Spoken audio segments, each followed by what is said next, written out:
Hey, welcome back, Python Pioneers, to another video where we are going to be talking about tuples in Python. This will be a short one because it's pretty simple. What is a tuple?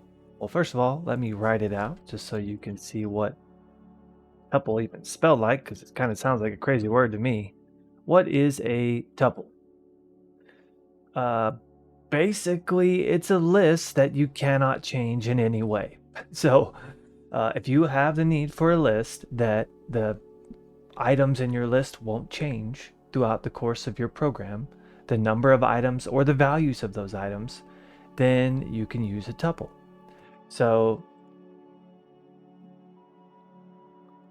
all you have to do is change the square brackets of a list that you normally use with parentheses like that, and voila, we have a tuple. Now, just like when we were looking at lists earlier, right? You had insert, append, delete. You could do all kinds of stuff with a tuple.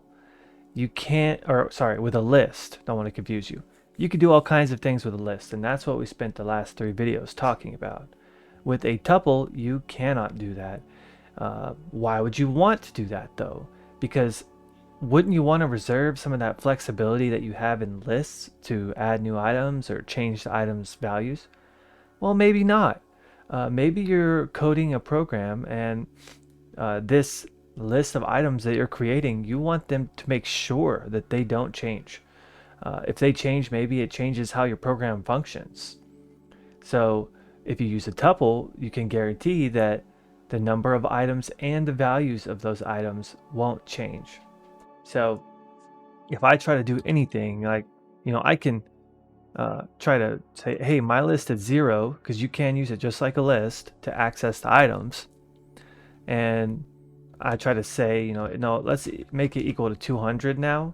If I just try to run that, it's going to say, hey, tuple object does not support item assignment. Like, you can't do that. I can print out, I can read different items from the tuple. I can say, hey, print out the first item there at index 0, and that works just fine. It supports the same thing as lists with negative indexing. So if you want to get the last item, just -1. Second to last item, -2. It should be 150. Oh, I accidentally deleted the square bracket. So, 150. But yeah, that's tuples. Pretty straightforward. It's basically just like you've been hearing me talk about mutable versus immutable. A list is mutable, it can change, and a tuple is immutable, it cannot change. So there you go. Tuples are parentheses, lists are square brackets.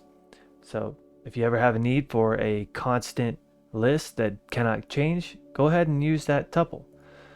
But also, just to throw out, just like a list, just to make sure you're tracking, you can have all different kinds of values in there. As long as they're separated by a comma, you're good. So you can have a string after an integer followed by a floating point number. There's no problem with that. One of the things that a lot of people use tuples for actually is in functions. Maybe you want a function return 2 values instead of 1. Maybe one thing you're getting is a number from the user and then also text.